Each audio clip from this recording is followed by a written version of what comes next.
Hello and welcome back everyone to Blender Geometry Nodes workshop for Jungle Vines. In the last lesson, we stored ourselves the UV map data, which we're now going to make use out of within the material shader.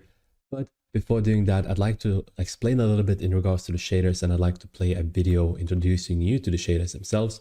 So within the resource pack, you will also find that you have a bark texture, two variations of it in fact, that you can use for any type of vines. So you have an older and a more jungle mossy looking type, which you can check out in the shading tab over here. And this is just a simple preset for the textures using the geometry node, which I did just grab it from just base color, metallic, normal, and roughness. They automatically get assigned. For the proper explanation, I will play a introduction video for shaders. So thank you so much for watching, and then in the next lesson we will actually make use out of these materials.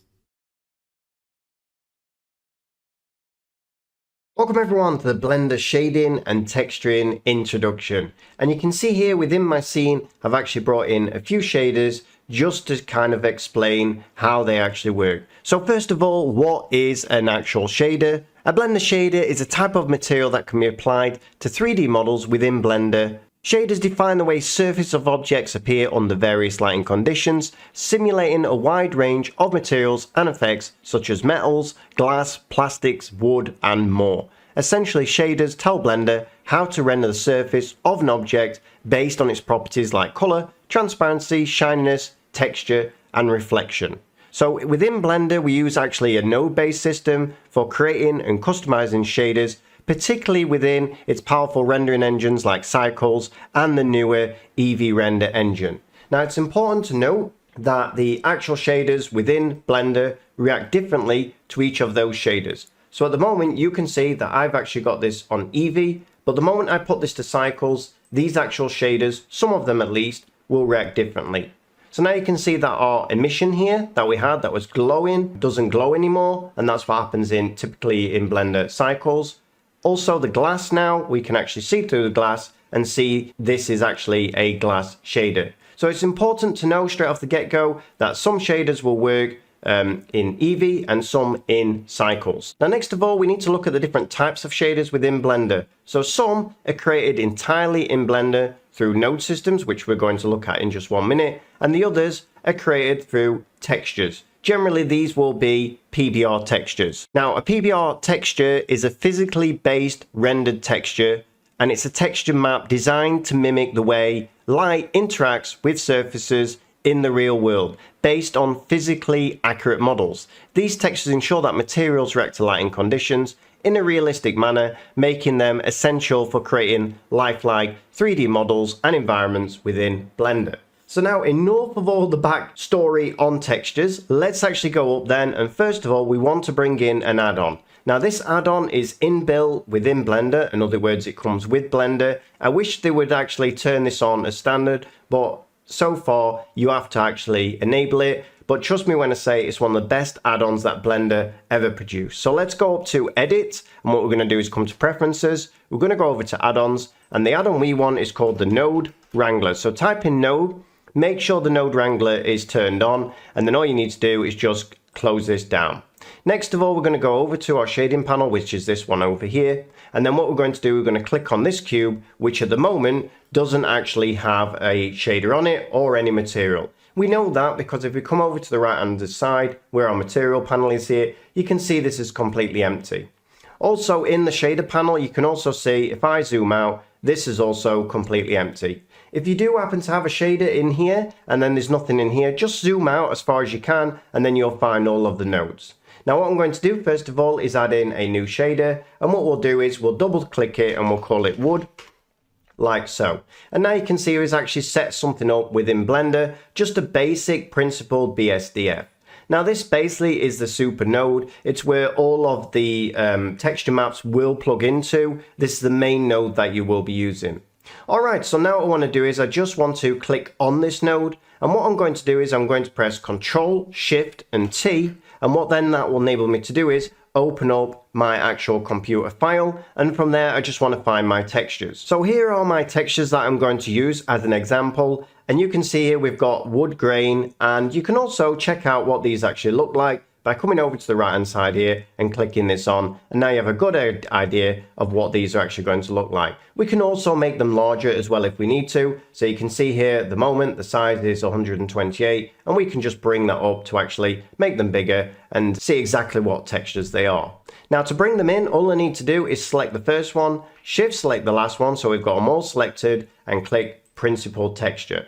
And what Blender's going to do from there is it's actually going to bring them all in and set them up for us like so. So you can see now, because of the Node Wrangler, everything is set up for us. Now within our actual shading panel, you will see over the left hand side we actually have a UV map here, and it's not actually showing anything at the moment. But if we come on over and we select one of these actual textures like so, you will see if I zoom out, we've actually selected this actual metallic shader.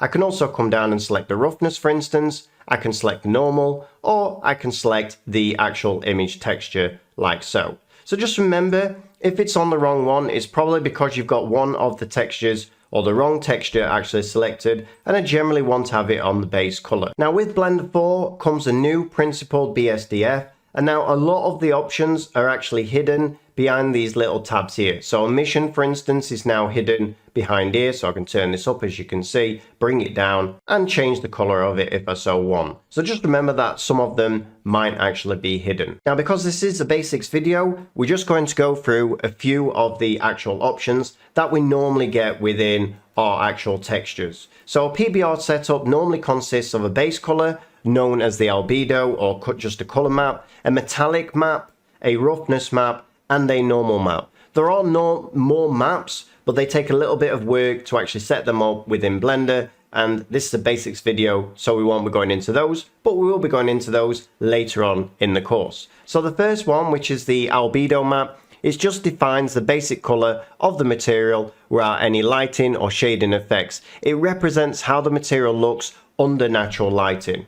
If we go to the next one, we've got metallic, and this map defines which parts of the texture are metallic and which are not, influencing how the material reflects light. Metals have a high reflectivity and distinct coloration in their reflections. Now you will notice if I click on this one, it's completely black because this wood has absolutely no metallic. If this was completely white, all of this wood would be completely metallic. And if it has kind of grays in there, that then is defined the roughness of the actual metallic. In other words, those little spots that you see when you shine light on something. The next one is roughness, and this isn't to be confused with metallic, because roughness is how shiny something is, and metallic is obviously how metallic something is. Generally as well with metallic, either something's metallic or it isn't. You don't really get in the real world half and half. So the roughness map controls how rough or smooth the surface of the material appears, affecting how sharp or blurred the reflections are. A lower value results in a smoother surface with sharp reflections, while a higher value leads to rough surface with diffused reflections. Now when I'm talking about values, I'm talking about these values here. So the more sharp this is, or the more blurred this is, or the more darker these little spots are, that will give you the result that you're actually looking for. And finally, we're going to go now to the normal map, perhaps one of the most important maps. And the normal map simulates small surface details and textures without actually changing the geometry of the 3D model. It affects the way light bounces off the surface, creating the illusion of depth and detail. And this is used a lot in games to actually look as though there's more geometry than what there is. Now, let me show you how that works then. So if I come down to this strength, at the moment, you can see that we've got our wood here, and it's kind of defined. So if we look from here, it kind of looks like it's 3D and these little grooves are going in. But if we turn this all the way up now, you can see that's the effect we actually get. So you can see now it looks as though it's much more ripply along the edges. We can see big grooves going down there, and this is what the normal map actually does. Now at the moment with our actual cube here, you can see we've only got one actual material on there. And what about if you want to put multiple materials onto an actual object? So what I'm going to do is I'm just going to click the plus button, I'm going to click the down arrow, and I'm just going to choose one like glass. I'm going to click the plus button again, click the down arrow, and this time I'll choose one that says stone. Now if I go into my cube and press the tab button in actual edit mode, come over, select one of these faces. It only works on faces, by the way. You can't select an edge. and apply a material on there, you have to select a face or multiple faces. So what I'm going to do then is come down to glass, and finally then I'll click assign like so. Then I'll come around to the other side, I'll click this face and this face, and what I'll do is I'll come down, click the stone and click assign. And there we go. Now we've actually got stone, we've got wood, and we've got glass. And if we put this on our rendered view now, you can see exactly how that's going to look. And you can see how the light is interacting with all of these surfaces. If I come over just to the right hand side quickly and turn around my sun rotation, we can get a clearer view of what we're talking about. If I come even further around and bring it to the front like so, you can actually see that glass then is actually starting to be see-through, and you can also see that actual normal map working on the inside of this cube. Now let's quickly go back to our wood. So to do that, what I'm going to do at the moment, you can see that we're probably on the stone in this one, in this shader view here. It says actually stone here. I can actually come down and click on my wood, for instance, and then it will take me and put the wood on there as well. So that's another way to actually apply them. Instead of the stone, it's actually just put on wood instead, as you can see. Now what I do want to do is I want to come in to my actual wood. So that's the one that we actually brought in, this one here, and just show you, for instance, that we can actually interact with all of these texture maps. Now there's thousands of nodes available in Blender, and the way that you put them all together, it can become extremely complex with huge 100 node maps and shaders. So I'm just going to show you something of the basics just to get you started, and that will be an RGB curve. So an RGB curve, as those of you may know who use Photoshop, changes basically how the actual image is actually lit, darker spots, lighter spots, things like this. So if I come in and press Shift A, search RGB, and you can see I've got an RGB curve here. Now just before we do that, if you do press Shift A, you can come down, you can just see, get a flavor of how many nodes there are actually within Blender, and you can see also how many shaders there are within Blender. Let's discuss that after, but first of all we're going to go with RGB curves, bring that in and drop that down like so. And from here now you can see that I can actually affect the color of this actual wood on the fly in real time like so. We can also put this onto the metallic, onto the roughness, and even onto the normal to get different effects and different ways that the metallic or roughness actually work. Now the next thing is we want to discuss is just shaders. So as I said, this is the main shader within Blender. This is like the one ring of shaders, and basically this will be the main one that you actually use. But of course there's plenty of shaders, so depending on what you want to do, if you come down you can see we've got diffuse, we've got emission shaders, we've got glass, glossy, and a whole range of other shaders that you can actually try out and use. Now that we've discussed that, let's actually come on over to our actual shaders that I've got set up here.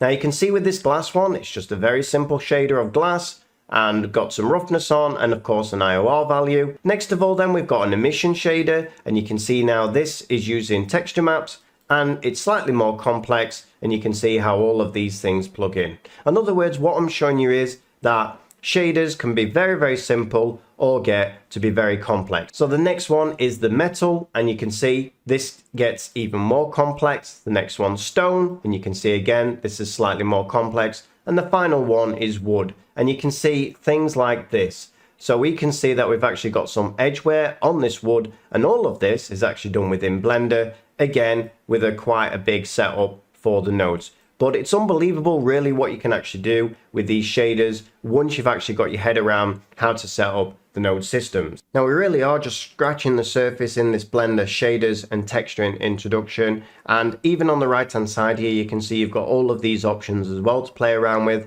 as well as the fact that you can actually put these into your asset manager as well. But this is just a basic introduction just to get you started. Alright everyone, so I hope you learned a lot from that, and I'll see you on the next one. Thanks a lot, cheers.